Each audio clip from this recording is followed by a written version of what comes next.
Bom dia, meus queridos, tudo bem?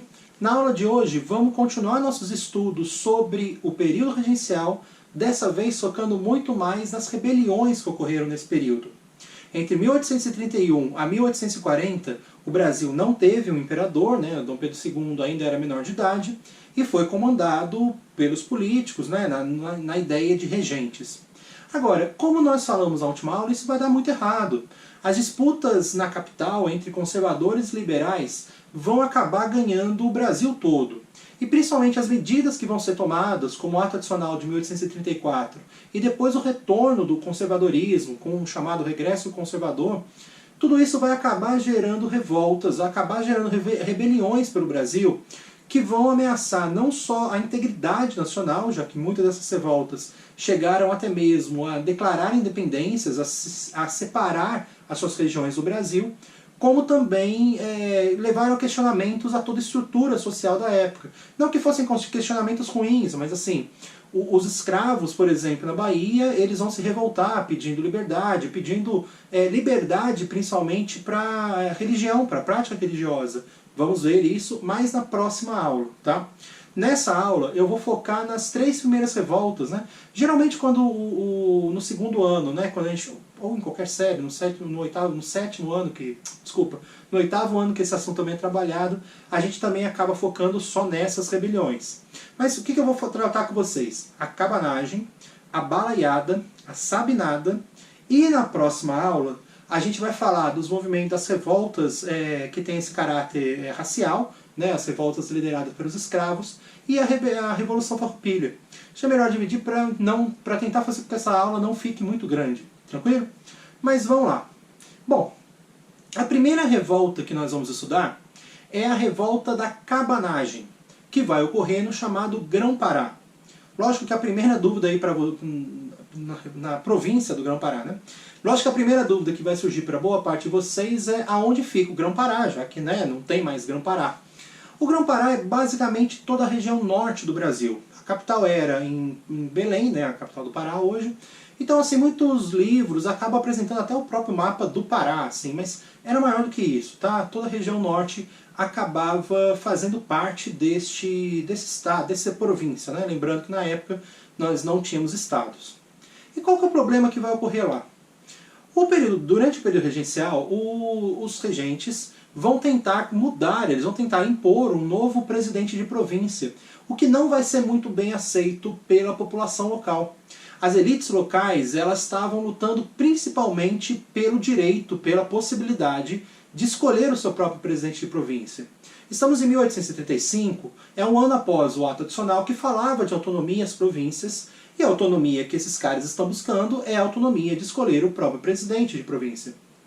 O segundo presidente de província chega lá, de novo, eu não vou ficar aqui focando em nome para não virar uma decoreba, mas sim, né, logicamente todos eles têm nomes ali. Mas o segundo presidente de província, ele até tenta uma política de conciliação, ele tenta negociar, ele tenta dar mais espaço para as elites locais, mas aquilo não dá certo, assim. Juntamente com a conciliação, tinha uma certa repressão à oposição que esse presidente de província sofria. E nessa oposição, um dos líderes do movimento, um dos líderes da oposição, no final das contas, um dos membros até da elite local, é assassinado pelas tropas do governo. E no instante que teve esse assassinato, literalmente, a elite do Grão-Pará vai tomar a cidade, vai tomar o Pará e vai estabelecer um novo governo. A princípio até o novo governante, né, o novo presidente de província, ele vai recusar, ele vai ficar meio indeciso sobre a ideia de emancipação mesmo. E isso leva ao primeiro grande problema da cabanagem, porque isso vai gerar uma briga interna. As lideranças quebram, as lideranças racham nesse instante, porque uma parte das lideranças só estava interessada mesmo em nomear um novo presidente de província, enquanto as outras estavam pensando mais abertamente numa independência propriamente dita, na criação de um novo país.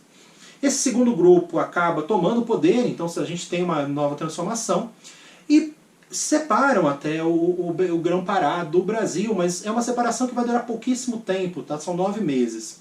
O Brasil ele vai enviar seus soldados, né? Ele vai enviar o Exército e a Guarda Nacional para ir conter, para ir reprimir a manifestação. Essa ideia de envio acaba sendo muito facilitada porque pouco tempo antes tinha sido inaugurado uma linha não, uma via, também não é a melhor palavra, mas tinha inaugurado vamos dizer assim, um transporte regular entre o Rio de Janeiro e Belém. Então agora você tinha navios fazendo esse caminho, né, fazendo esse deslocamento. E são esses navios que vão levar os soldados brasileiros para reprimir, para acabar com esse movimento que estava sendo criado pela elite local. No entanto, como eles estão falando de um sentimento do Grão-Pará, um sentimento ali próprio, de ajudar os interesses da população local, eles vão acabar conseguindo, essa elite vai acabar conseguindo o apoio popular. E é daí que vai vir inclusive o nome do movimento, vamos estar falando dos cabanos. Os cabanos seriam aquela população mais pobre que mora em palafitas, aquelas cabanas em cima dos rios, que elas, né, constrói coloca as madeiras ali, porque o rio, você tem aquela coisa da cheia, né, estou falando principalmente do Rio Amazonas, e a mudança entre a cheia e a seca é muito grande. E é por conta disso que eles vão, né, colocam a sua casa erguida, perto da região do rio. Lembrando que a gente está falando de floresta, a gente está falando de falta de saneamento, e o rio acabava sendo utilizado não só como meio de transporte, mas também para jogar, né, os excrementos, jogar as necessidades ali que a pessoa tinha feito. Então assim, geralmente as pessoas moravam perto dos rios, e aí as casas eram elevadas, eram casas feitas de madeira, nada muito elaborado, estamos falando de população pobre. Por isso, os cabanos. E é isso que vai dar o nome de cabanagem. Tranquilo? Bom, dentro dessa participação popular, a manifestação até dá uma certa radicalizada, assim. E esse grupo, os cabanos, é que vão sofrer principalmente com a repressão do governo nacional, no caso. Os soldados brasileiros, né, vamos dizer assim, o Brasil retoma a capital Pará 9 meses depois, né, mas isso já é 1836, mas os dados, né, vamos dizer assim, os estudos históricos sobre a cabanagem fala do final do movimento só em 1840. Por quê? Como a gente está falando de uma região muito grande, com poucos centros urbanos, vamos dizer assim, era muito complicado ali você acabar com toda a revolta, os soldados tinham que se deslocar, literalmente. E por isso é que vai demorar tanto tempo essa revolta, tá? Mas não considerem que o Brasil negociou, assim. O Brasil até negocia com as elites que tinham tomado o poder. E isso a gente vai falar mais, principalmente nas próximas revoltas, que eu vou tocar mais nesse ponto. No entanto, a repressão contra a população mais pobre foi extremamente dura, extremamente radical. Ao ponto de muitos livros tratarem como 30%, 40% da população do Grão-Pará ter sido assassinada pelas tropas do governo dentro dessa repressão policial, dessa repressão governamental, não é policial porque é do exército, mas dentro dessa repressão governamental à revolta. Tranquilo? Mas em 1840, já com a posse aí do Dom Pedro II, a rebelião já tinha sido derrotada, o Grão-Pará já tinha sido integrado novamente ao território brasileiro. Tranquilo? Bom, a segunda revolta que nós vamos falar é a Sabinada. A Sabinada talvez seja a mais diferente dessas revoltas todas, porque ela é uma revolta de caráter urbano. O que é meio curioso, assim, o tempo inteiro eu falo para vocês que o Brasil era um país rural e as elites eram rurais, e aí agora eu estou falando de uma revolta urbana, e eu falei, né, as elites locais geralmente estavam se conspirando contra o governo. Por que a população urbana aqui está conspirando? A grande questão vai ser o final da regência de Feijó, o final da tendência liberal dentro da política brasileira. O regresso conservador do Araújo Lima é que vai explicar muito os motivos que levaram à Sabinada. Tranquilo? Isso porque as elites urbanas consideravam que o Brasil conservador era muito ligado à agricultura, era muito ligado aos donos de fazenda, aos latifundiários, aos coronéis. Lembra que falei para vocês, dessa elite chefe da Guarda Nacional, que a gente conhece como coronéis. Eles consideravam que o Brasil conservador era muito ligado a esses caras, ao poder agrário. E eles vinham alguma esperança de que a elite política, a chegada dos liberais ao poder, pudesse trazer mudanças, pudesse trazer uma aproximação com a população urbana, com os interesses urbanos do Brasil. Então quando os liberais saem do poder e você tem um regresso conservador, um regresso literalmente conservador, com uma centralização política na mão ali, né, dos latifundiários, principalmente, a grande força política brasileira, principalmente naquela época, mas não que hoje ainda não seja. Agora, essa elite local ela vai se rebelar. E tem uma figura, né, que acaba sendo o líder do movimento, que é o Francisco Sabino. Aqui é um nome que eu vou falar porque sabe nada vem de Sabino, tá? Não é porque eles não sabiam nada. Piadinha básica aí dos historiadores. Mas não, moçada, é por conta do seu líder, que era Francisco Sabino. O Sabino ele era um médico e jornalista, e ele escrevia principalmente contra as ideias conservadoras, ele era um jornalista liberal, e ele vai propor, né, ele vai acabar liderando essa revolta, que começa com uma revolta militar. Eles começam ali no Forte São João, que é, né, um dos fortes mais conhecidos ali de Salvador. Eles tomam, os revoltosos tomam o Forte de São João, tentam dominar a cidade de Salvador como um todo, até conseguem, mas é por muito pouco tempo, assim. Essa manifestação ela é uma das, teoricamente, tirando as manifestações de escravos, que a repressão foi muito grande e muito rápida, é uma das manifestações mais rápidas, assim. Ela começa em novembro de 1837 e acaba em março de 1838. Então, assim, eles não conseguiram dominar tanto a cidade ou a província da Bahia, a cidade de Salvador ou a província da Bahia.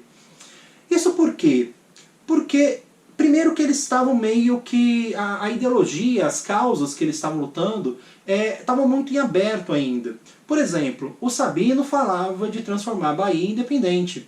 Mas boa parte dos líderes, dos membros dessa revolta, acabaram aceitando de que, olha, a gente, né, acabaram fechando, vamos dizer assim, uma pauta ali, né, escolhendo que podia até separar, e queriam separar a Bahia do Brasil até a maioridade de Dom Pedro II. Ou seja, quando Dom Pedro II colocasse a coroa na cabeça, se estabelecesse como imperador brasileiro, aí os revoltosos falavam da Bahia voltar a fazer parte do Brasil. Tranquilo? O Sabino não era muito nessa tendência, mas acaba sendo a tendência principal. Mas o que vai enfraquecer mais esse movimento é que eles falaram em alforria, eles falaram em liberdade para os escravos que se juntassem a eles. Os escravos que combatessem as tropas do governo, pelos sabinos, seriam libertos, seriam, né, colocados, acabaria a escravidão para esses caras, seriam forreados. E aí que está a grande questão. As elites locais, as elites agrárias, os produtores rurais, né, ali em sua maioria produtor de açúcar, eles vão ficar extremamente descontentes. Eles usavam a mão de obra escrava e eles começam a ouvir um grupo falando em separação, questionando o poder deles e falando principalmente em alforria. Pouco tempo antes, tinha tido a revolta dos malês, que já tinha ampliado significativamente o medo que essas elites tinham dos seus próprios escravos. E na hora que eles começam a ouvir de alforria, a própria elite baiana vai conspirar, vai lutar contra a Sabinada. Vai se ajuntar, vai fazer número, né, vai apoiar a repressão que o Brasil estava fazendo em relação a essa revolta aí. E novamente, assim, né, com o apoio das elites e com uma repressão extremamente dura, a revolta vai acabar sendo derrotada. São 1.200 mortos e mais de 3.000 presos. E aqui lembra que eu falei com vocês que eu ia falar muito dessa postura de Dom Pedro frente a essas revoltas? Quando os 3.000 presos são presos, né? Se eles estão presos, eles foram presos. O que ocorre eles são julgados e recebem condenação com pena de morte. E, né, assim, o Brasil então iria matar esses caras porque se rebelaram contra o governo, né, e assim por diante. No entanto, quando Dom Pedro II assume, ele acaba anistiando todos os revoltosos, ou seja, eles são perdoados desse crime. Não que eles não foram punidos, boa parte deles foi degradado da província, ou seja, foi mandado para outra região do Brasil, para outra província brasileira. No entanto, a pena de morte acabou não ocorrendo por uma ação direta do Dom Pedro II. O Dom Pedro II, ele vai ter muita sabedoria, mesmo muito jovem, né, que a gente está falando de um moleque de 14 anos, ele vai ter, né, tudo bem, né, tem conselheiros, né, que vão estar indicando ele, mas ele era um menino estudado e ele era né, ele tinha aprendido, né, como é que se governaria, assim, ele foi literalmente desde aquele bebê, quase treinado para ser o imperador brasileiro. E ele soube muito bem fazer esse meio campo, assim, de olha, aqui eu posso punir, aqui é melhor eu fazer algum tipo de acordo, e faz isso, tá? Anistiar os revoltosos acaba sendo um jogo político do Dom Pedro, no sentido de angariar mais apoio para suas medidas ao longo do governo. Lembrando que o Dom Pedro vai ficar 49 anos no poder, tá? Então, assim, a gente está falando de um governo extremamente grande. Mas um outro ponto também para a gente analisar dessa anistia. Isso funcionava para as elites, tá? A população pobre, escravos que tenham participado disso, não ganham essa anistia.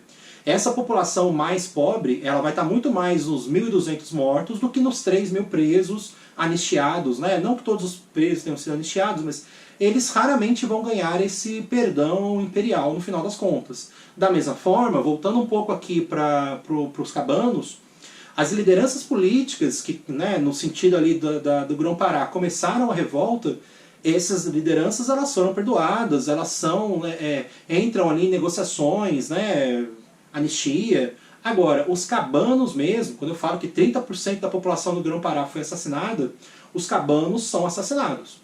Tudo bem? Tudo bem não, gente. Assassinados e tudo bem depois não rola. Os cabanos, o exército, a Guarda Nacional, reprime violentamente, mata esses caras, desculpa, mas as elites locais ganham esses privilégios de serem elite, no final das contas. Tranquilo?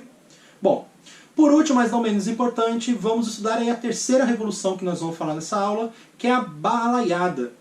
A Balaiada, ela vai ocorrer no estado do Maranhão, mas ela acaba ampliando, né? Ela acaba, vamos dizer assim, indo também para a região do Piauí. Tranquilo? Então a gente trabalha aí como duas províncias, Maranhão e Piauí. Começa no Maranhão, mas se espalha também para o Piauí. O que estava acontecendo? Estamos também em 1838, é uma revolta que vai acabar em 1841, tá? São 3 anos aí de revolta. Também, muito nesse sentido, a revolta até acaba mais cedo a nível político, a nível de capitais. Mas quando a gente for pensar na população mais pobre que vai participar, isso vai demorar mais tempo. Como que funcionou essa rebelião aí, a Balaiada? As elites locais do Maranhão estavam sendo lideradas politicamente pelos conservadores.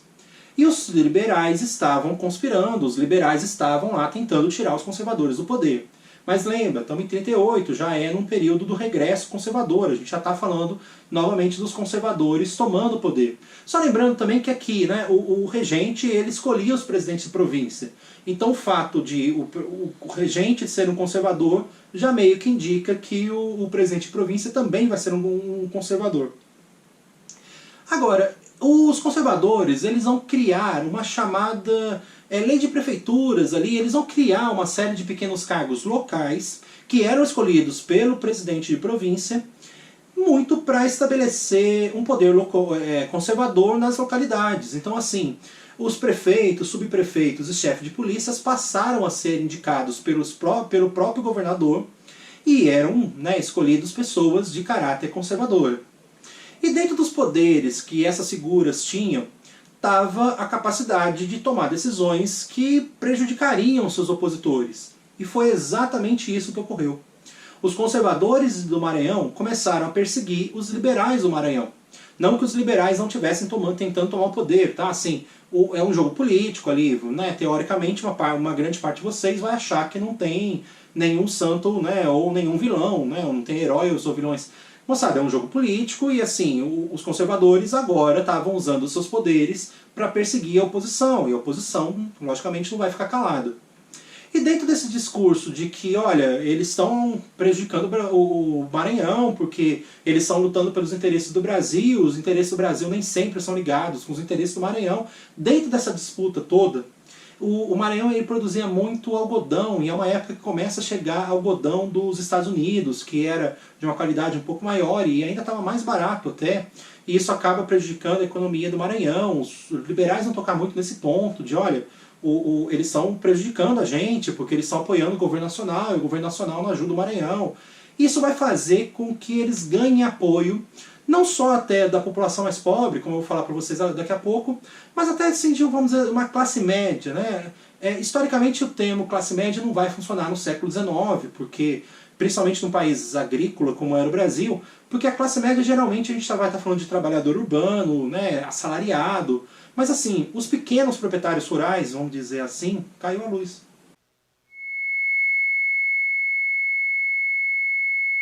Pessoal, caiu a luz aqui, vamos voltar. Eu estava discutindo com vocês a ideia dos pequenos proprietários rurais, né, ou a classe média que eu falei.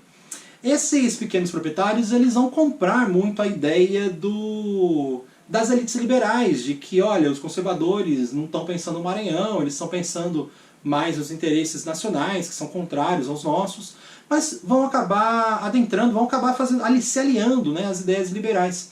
Aqui por pequeno, eu estou pensando em pequeno proprietário, vaqueiro, a gente está falando de vamos dizer assim, cara, tivesse alguma posse ali, mas não muita coisa, vamos dizer assim. Agora, a principal força do movimento da balaiada acabou vindo da população mais pobre mesmo. Isso porque, durante esse período, a gente está aqui em 1838, o Brasil estava fazendo um recrutamento forçado. Basicamente, o Brasil estava obrigando as jovens se alistarem, né, estava recrutando, obrigando as pessoas a participar do exército, já que o Brasil virou um campo de batalha. Você tinha a Revolução Farroupilha, você tinha todas as rebeliões ocorrendo, e havia uma necessidade de grandes soldados, tanto para o exército quanto para a Guarda Nacional. E aí era um recrutamento forçado, você não podia dizer não, senão você era preso. E ali no Maranhão, o que vai acabar ocorrendo é que um cara, Manuel Francisco dos Anjos Ferreira, ele vai ver os seus filhos sendo recrutados, ou seja, ele vai perder a sua força de trabalho, e vai ver as suas filhas serem estupradas por um oficial das tropas, né, de recrutamento. Ou seja, o Brasil claramente acabou com o cara. Assim. Havia para o pequeno proprietário, né, o Manuel Francisco, ele até tinha poucas terras ali, ele até não dá pra gente considerar um pequeno proprietário, mas ele não era... ele tinha ali uma rocinha dele, vamos dizer assim, e ele precisava do trabalho dos filhos para continuar a sua sobrevivência, né? Cara, na hora que tem um recrutamento forçado, isso dá uma quebrada total na parte econômica dele, sem contar a brutalidade com as filhas dele, no final das contas. E essa revolta né, a princípio pontual, vai acabar, é uma revolta que é compartilhada, né? Assim, todo mundo estava perdendo seus filhos nesses recrutamentos, e violência, né, brutalidades estavam sendo cometidas. E ele acaba liderando essa população contra o governo nacional. Não dá nem pra gente pensar tanto que contra os conservadores, porque aqui uma diferença da balaiada é que eles não vão falar muito claramente de separação do Maranhão em relação ao Brasil. É muito mais uma disputa local que vai ganhar muita força no final das contas, que vai ter muitos participantes no final das contas. Isso porque é uma disputa local, mas que tem um caráter nacional. A disputa entre liberais e conservadores, que era a disputa no Maranhão, é uma disputa nacional. Lá no Congresso, lá no Rio de Janeiro, a capital, essa disputa também existia. E o que ocorre? Por mais que eles não estivessem pensando diretamente numa independência, eles estavam ali num conflito. E agora acaba sendo o ponto mais significativo. Estamos falando de uma população extremamente pobre, no final das contas, uma população a qual o governo brasileiro já tinha massacrado lá na cabanagem, já tinha massacrado na Sabinada, vamos ver nas próximas rebeliões que também vai ter massacrado, como a Revolta dos Malês, por exemplo. E que, cara, agora o governo vai ver aquilo e vamos reprimir também, assim. O Manuel Francisco, ele acaba sendo, por conta dele, que o movimento ganha esse nome de balaiada. Além dessa rocinha aí, vamos dizer assim, né, o pequeno pedaço de terra ali que ele produzia para sua subsistência, o Manuel Ferreira, ele fazia balaios. Balaio é uma cesta de vime, geralmente que era usada para transporte de materiais, de mercadorias, no lombo dos burros, né? Fazer ali, quando a gente fala dos tropeiros, né? O tropeiro não é uma exclusividade de Minas, né? Vamos descer com ouro para o Rio de Janeiro durante o período colonial. Num instante que não tinha um carro, né? Não tinha caminhão, né? Nem nada, nem estradas, todo o deslocamento de matérias, principalmente produtos agrícolas, vai se dar no lombo dos burros. E aí você vai ter que preparar algum lugar para carregar isso. Geralmente era um balaio. O Manuel Francisco fazia balaios, e por isso que o movimento ganha o nome de balaiada, no sentido de que os seus comandados seriam todos balaios, no final das contas, fabricantes de balaios, no final das contas. Tudo bem? Mas ele não é o único que vai ter essa participação, que vai mostrar, que vai agregar uma participação popular nesse movimento. Isso porque o líder de um quilombo na região do Maranhão, o chamado Preto Chagas, Preto Cosme, desculpa, ele também vai liderar um grupo de mais ou menos 3.000 negros, né, entre libertos e escravos, nessa revolução também. Eles vão, olha, né, já que a gente está falando de mudanças, os liberais estão falando de tomar o poder e mudar a situação toda que estava ocorrendo no Maranhão, a gente também quer fazer parte dessa mudança, a gente quer a autonomia, a gente quer a liberdade, a gente quer o fim da escravidão. E na hora que entram os balaios e entram os escravos, né, e aqui assim, vou colocar como negros, né, porque você tinha libertos também, é que o governo vem com a repressão total. E até um ponto importante, assim, se é uma rebelião que começa com essa disputa entre liberais e conservadores, a primeira coisa que o exército brasileiro acaba fazendo é prometer anistia para todos aqueles que ajudassem a vencer os negros e os balaios, né, o pessoal da balaiada, propriamente dita. E cara, boa parte das elites conservadoras e liberais deixam de lado suas brigas, juntam-se, mandam, né, os seus, formam, apoiam financeiramente, presencialmente até muitas vezes, os seus grupos militares para ir combater os balaios e combater os negros que estavam se revoltando. Tranquilo? De novo, não é tranquilo, né? Estamos falando de massacre, verdadeiramente. São estimados mais ou menos uns 12.000 mortos dentro dessa repressão que o Brasil vai fazer com o movimento. E é nesse instante que vai ter a ida para o Piauí, tá? Fugindo, né, expandindo a revolta, essa população mais pobre ela acaba também trazendo a população mais pobre do Piauí, né, para dentro dessa revolta. Tranquilo? Bom, né, falei, o governo vai reprimir. É aqui que o Duque de Caxias ganha seu primeiro título de nobreza. Ele vira barão. E é só uma curiosidade dentro... O Duque de Caxias, que depois vai ser o patrono do exército brasileiro, né, considerado aí um dos principais generais brasileiros, se não o principal general brasileiro. E um ponto importante, uma curiosidade, o Caxias, né, o Duque de Caxias, né, ele começa sendo barão de Caxias, não é por conta da cidade Duque de Caxias, no Rio de Janeiro, é por conta de uma cidade, Caxias no Maranhão, que era a segunda maior cidade da província na região, e que tinha sido tomado pelos rebeldes, e o Duque de Caxias retoma o controle da cidade, por isso ele ganha esse título de nobreza, de Barão de Caxias. Tranquilo? Que depois vai subindo. Mas era isso que eu tinha que falar para vocês hoje. Qualquer dúvida aí, mandem os sinais de fumaça virtuais. Abração para vocês e até a próxima. Tchau!